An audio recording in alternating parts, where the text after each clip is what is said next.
My name is Sophie. The night before my wedding, the sapphire necklace Michael, my fiancé, had given me for our 3-year anniversary suddenly vanished. I tore through every corner searching for it, but it was nowhere to be found. The next afternoon, in the middle of my own wedding, I froze in disbelief when I saw Charlotte, my sister, walk in, the very same sapphire glittering at her neck. In that dizzying moment, my heart clenched, my breath caught in my chest. My hand instinctively reached up to my bare neck, and then my legs gave way. Under the stunned gaze of hundreds of guests, I collapsed right there in the aisle. The joyful buzz of the ceremony shattered into whispers, stares, and uneasy murmurs. And all I could hear was the deafening rush of blood in my ears as I realized the one symbol of love I had cherished was betraying me, displayed shamelessly on my sister's body.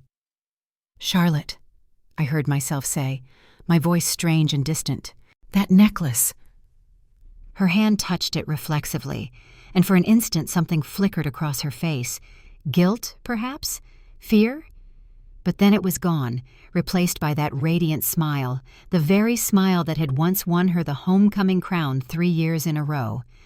"Oh, you noticed," she said brightly. "Beautiful, isn't it? I found it at a little vintage shop in Pike Place Market." Such a bargain. The room immediately stirred. Guests leaned toward one another, whispering, their eyes darting between us. But all I could hear was the roaring in my head. Because I knew that necklace. I knew the tiny inscription etched on the back of the pendant.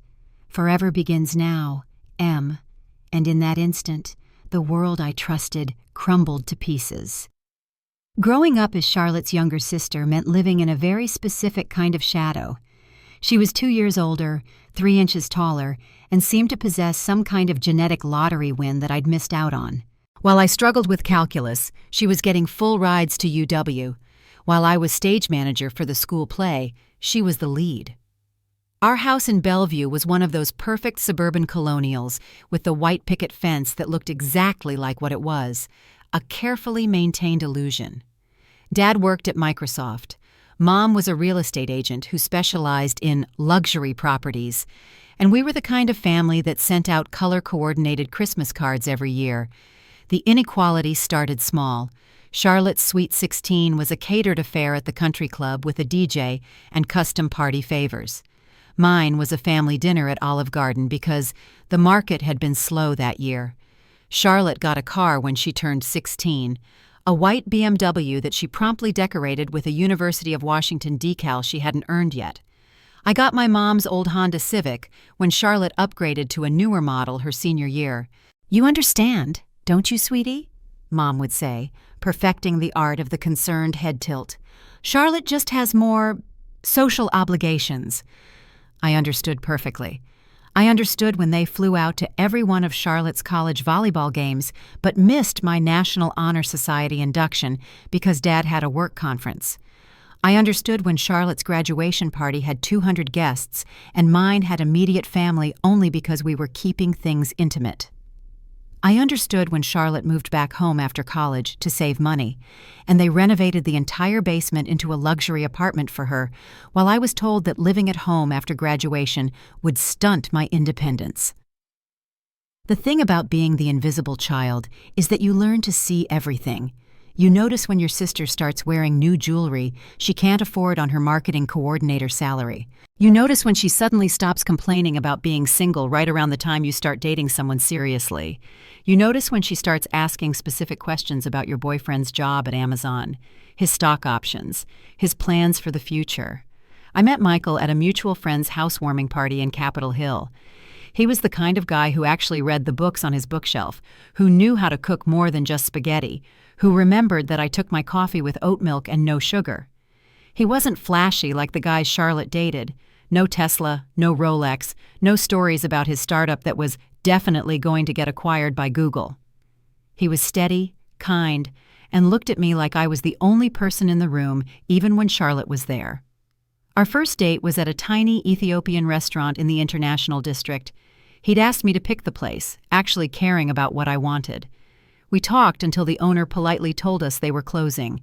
Our second date was a hike at Rattlesnake Ledge, where he'd packed a backpack with sandwiches he'd made himself and a thermos of hot chocolate for when we reached the top.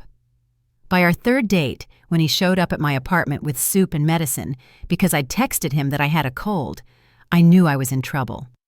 Charlotte had been living in her basement apartment for about 6 months when Michael and I started dating. She'd barely acknowledged his existence at first. He wasn't her type, she said. Not ambitious enough. Too quiet. He seems nice, she'd said in that tone that meant nice was the worst thing a person could be. Very stable. But things changed after our 1-year anniversary when Michael got promoted to senior software engineer and his stock vested. Suddenly, Charlotte was very interested in joining us for dinner. She'd show up at my apartment right before we were supposed to leave for date night, with some crisis that only I could help with. She started texting Michael directly, asking for his tech expertise on her marketing campaigns. "Your sister's really warming up to me," Michael had said, pleased. He was an only child, had always wanted siblings. He didn't see what I saw, the calculated touches on his arm, the way she'd lean in when he talked, how she'd somehow always position herself between us in photos.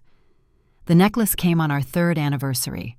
Michael had planned this elaborate surprise, told me we were just going to dinner, but instead drove us to the same trail where we'd had our second date.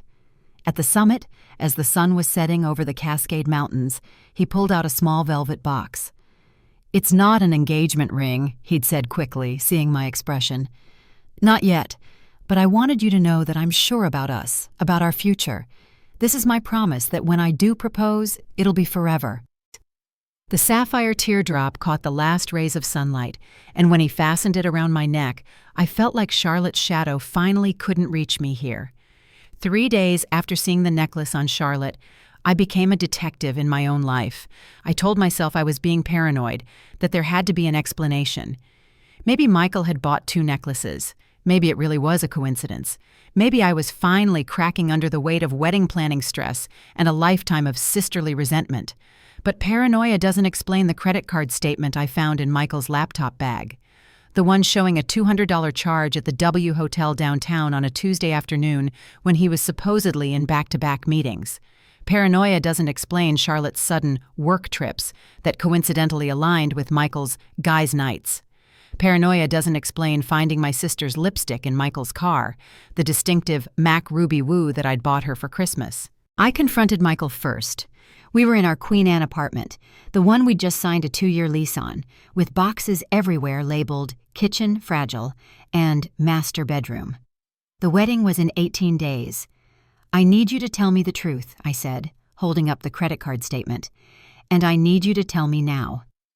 He went through the entire progression.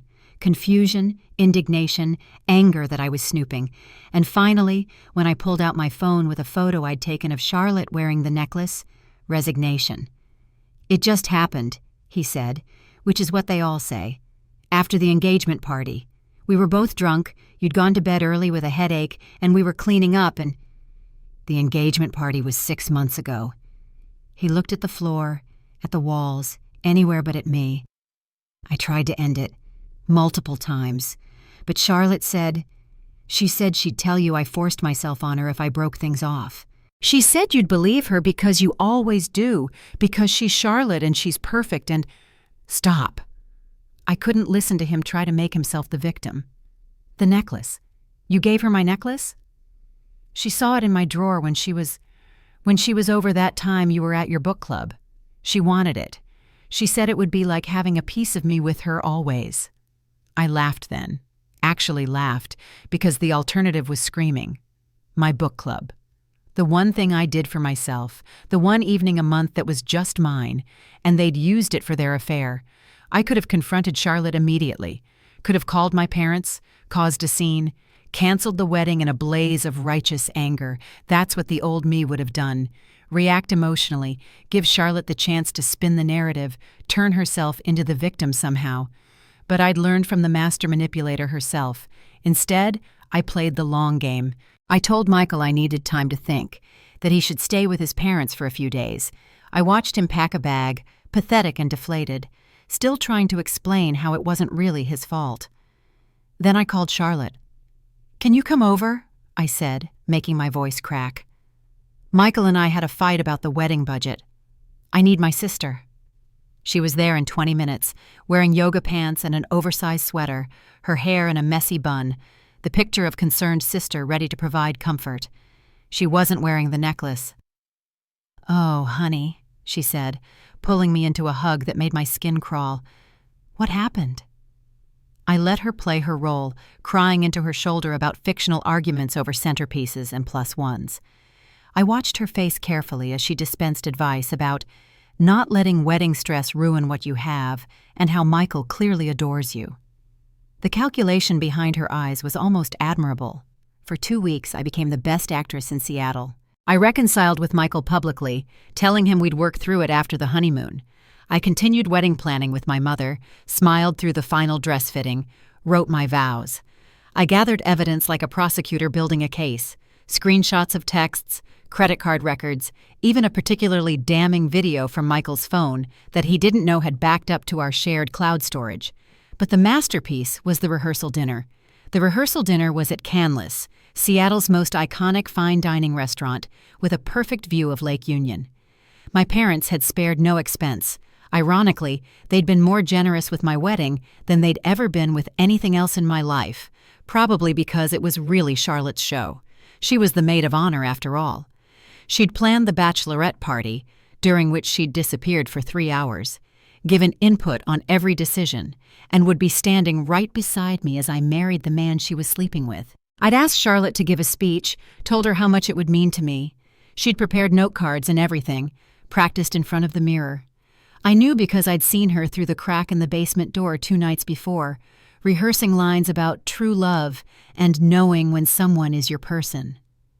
The private dining room was perfect. 40 of our closest friends and family, candlelight reflecting off the water, Mount Rainier visible in the distance. Michael sat beside me, his hand occasionally reaching for mine under the table, muscle memory of affection that made me want to throw my wine in his face. Charlotte stood up, tapping her champagne glass. She was wearing a burgundy dress that cost more than my wedding shoes. And yes, the necklace. My necklace. The sapphire caught the light as she moved, a small act of cruelty that she probably thought I wouldn't notice in the emotion of the moment. "When Sophie first introduced me to Michael," she began, her voice carrying perfectly through the room, "I have to admit I was skeptical. My little sister had dated her share of guys who weren't quite right for her, but Michael was different." She went on, talking about how she'd watched our love grow, how Michael had become like a brother to her. I actually saw my cousin Lauren raise an eyebrow at that one, how she'd never seen 2 people more meant for each other. "And so," Charlotte continued, raising her glass, "I want to propose a toast to Sophie and Michael, and to the kind of love that—" "Actually," I said, standing up, "I'd like to say something first." The room went quiet. This wasn't part of the program. "Charlotte, you've been so supportive through all of this wedding planning, really going above and beyond what anyone could expect from a maid of honor." I smiled at her, watched confusion flicker across her face. "In fact, I have a little surprise for you. A thank you gift." I pulled out my phone, connected it to the restaurant's AV system. I'd slipped the manager $200 earlier to make sure this would work, and pressed play. The video filled the screen behind Charlotte. It was grainy, clearly taken in low light, but you could make out 2 figures in what was obviously Michael's bedroom. Our bedroom. The audio was crystal clear, though. "We should stop," Michael's voice said. The wedding doesn't matter," Charlotte's voice replied. "She doesn't deserve you. She never has. I should have been with you from the beginning." I let the video play for exactly 15 seconds before stopping it, enough for everyone to understand, not enough to be gratuitous. The room was absolutely silent. Charlotte's face had gone from red to white to a kind of greenish pale that clashed terribly with her burgundy dress. "But that's not the only surprise," I continued, my voice steady in a way that surprised even me. "Mom, Dad, I have something for you too." I pulled out a manila folder I'd hidden under my chair. A complete accounting of every dollar you've given Charlotte in the past 5 years versus what you've given me. Would you like me to read the totals? Charlotte, $47,000, including the basement renovation, the car down payment, and what you called small loans that were never repaid. Me, $3,000, all of which was my community college tuition before I got scholarships to finish my degree at UW. But the really interesting part is this. I pulled out another document. The invoice from the private investigator I hired. Turns out Charlotte's been taking money from your accounts without asking. Small amounts, but they add up. $15,000 over 3 years. I believe that's actually a felony in Washington state. My father's face went from confused to furious. My mother was staring at Charlotte like she'd never seen her before. But the best surprise, I said, now looking directly at Michael, who seemed to be trying to disappear into his chair, is for you, sweetheart. I pulled out my phone again, this time opening an email. This is from Alicia in your HR department. She was very interested to learn about your relationship with Charlotte, especially since you filed an expense report for that hotel room claiming it was for a client meeting. Turns out that's grounds for immediate termination. Also, remember that morality clause in your employment contract? The one that affects your stock options? Michael's face went gray. Now, I said, sitting back down and picking up my champagne glass. Charlotte, you were saying something about true love? The room exploded. My father was yelling at Charlotte. My mother was crying. Michael's parents were demanding answers from their son. Charlotte tried to run, but in her haste, she knocked over a glass of red wine that splattered across her burgundy dress and, poetically, onto the sapphire necklace. That's mine, by the way, I called out as she reached the door. The necklace, but you can keep it. Consider it a parting gift. The wedding was obviously canceled. The vendors kept the deposits, but considering the alternative was marrying a cheating liar in front of all our friends and family, I considered it money well spent. The apartment lease was trickier, but Michael's parents, mortified by their son's behavior, paid the penalty to break it and helped me move my things into a studio in Fremont. Charlotte was disowned, essentially. Not formally, because that's not how families like ours operate, but she was cut off financially and asked to move out of the basement apartment. The embezzlement revelation had been the final straw for my parents, who'd spent decades enabling her entitlement only to realize they'd created a monster. She moved to Portland, last I heard, working as a bartender and telling people she was taking a break from corporate life to find herself. Michael lost his job, his stock options, and most of his friends. Turns out people don't like guys who sleep with their fiancé's sister. He sent me a long email apologizing, saying Charlotte had manipulated him, that he realized now what he'd lost. I deleted it without responding. The most surprising part was what happened with my parents. For the first time in my life, they saw me, really saw me, not as Charlotte's lesser sister, but as Sophie, the daughter who'd put herself through college, who'd built a career in nonprofit development without their help, who'd had the strength to walk away from a wedding 3 weeks before it happened, rather than live a lie. We failed you, my mother said one afternoon 6 months later, as we sat in a coffee shop in Ballard. We were so blinded by Charlotte's light that we didn't see yours. I don't need you to see my light, I told her. I need you to understand that I've been shining all along. The sapphire necklace? Charlotte had left it behind in her rush to leave the rehearsal dinner. I thought about keeping it, maybe selling it, but instead I donated it to the nonprofit where I work. We auctioned it off at our annual gala and raised $2,000 for our youth programs. It seemed fitting, something that was supposed to symbolize forever love being transformed into something that actually helped people. I'm 29 now, living in a one-bedroom apartment in Wallingford with a rescue cat named Fitzgerald and a growing collection of houseplants. I go to therapy on Tuesdays, book club on Thursdays, and sometimes I go on dates with men who have never met my sister. My parents and I are rebuilding, slowly, with boundaries this time. They ask before visiting, they don't compare me to anyone. And when they tell people about me, they don't start with Sophie's sister Charlotte. Last week, I got a text from an unknown number.